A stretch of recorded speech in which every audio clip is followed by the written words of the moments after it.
Published time, the 10th of August 2018, 21:08. Edited time, the 11th of August 2018, 8:50. After Prime Minister Medvedev accused the U.S. of declaring a trade war with its latest sanctions against Russia, experts weigh up how much damage each country might inflict on the other and what Moscow can do to dodge the blows.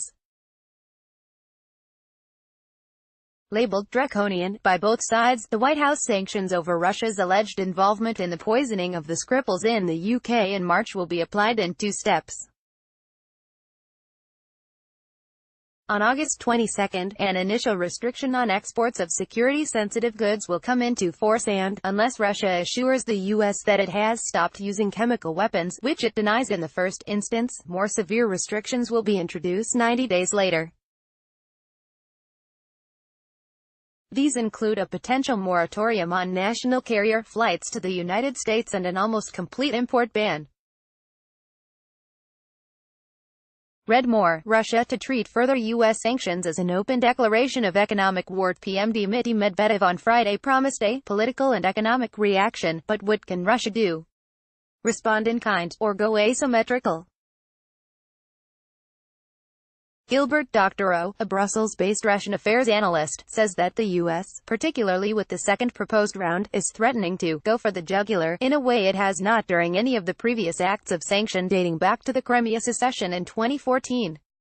Which means that Russia's response has to be more than symbolic. Read more. There are a number of measures that it can implement to hurt the U.S. rather badly.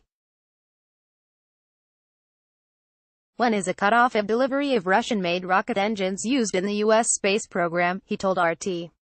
There are also such things as prohibition of export to the U.S. of rare and strategic metals essential to all kinds of industry, or raising many-fold the charges for use of Russian airspace, or, alternatively, simply prohibiting U.S. civil aviation from using Russian airspace. But Dr. and Vladimir Vasiliev, from Moscow's Institute for U.S. and Canadian Studies, each agree that Russia is more likely to take a wait-and-see approach than to try to get the first shot, and a lot will depend on the U.S. sanctions, which have not been thought through.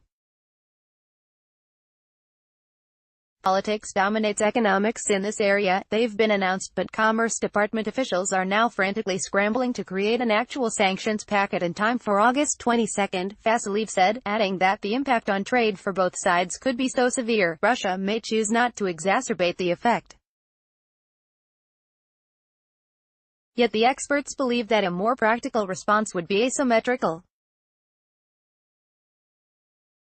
Rather than punishing the U.S., which exported a paltry $7 billion of goods to Russia last year, economically, Moscow could exact a political revenge, in areas where Washington is much more dependent on its goodwill, not least in Syria, where both countries are entangled and Moscow has the upper hand. There are actions to directly counter U.S. sanctions directed against other countries, such as Iran and North Korea.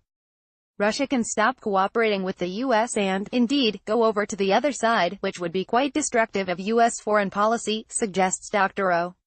Beijing or Brussels. Alternatively, Moscow could simply bypass sanctions by strengthening its other relationships. Read more. Vasiliev suggests greater cooperation with Europe, which is reliant on Russian energy exports and, due to its geographic and economic position, offers greater opportunities for its easternmost state. David Kotz, professor of economics at the University of Massachusetts, Amherst, suggests looking instead to the east. The U.S. has been angering a lot of countries around the world over trade, and that should make it easier for Moscow to find allies on the economic front. First of all, China. Now the two countries have even more grounds to work together, said Kotz.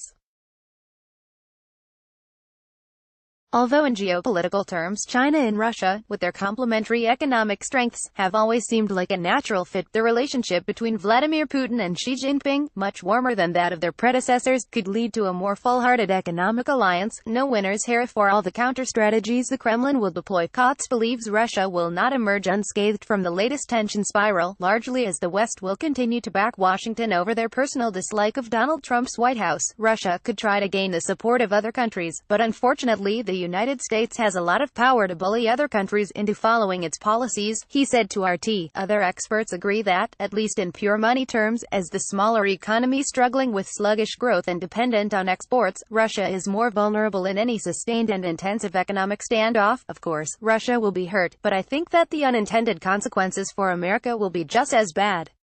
When you take a step back, you realize that much of the world looks at Washington's unilateral actions as being outside law, outside of accountability, and a very dangerous precedent, said Paul Gonchareff from the Independent Directors Association of Russia. But in any case, there are no winners here.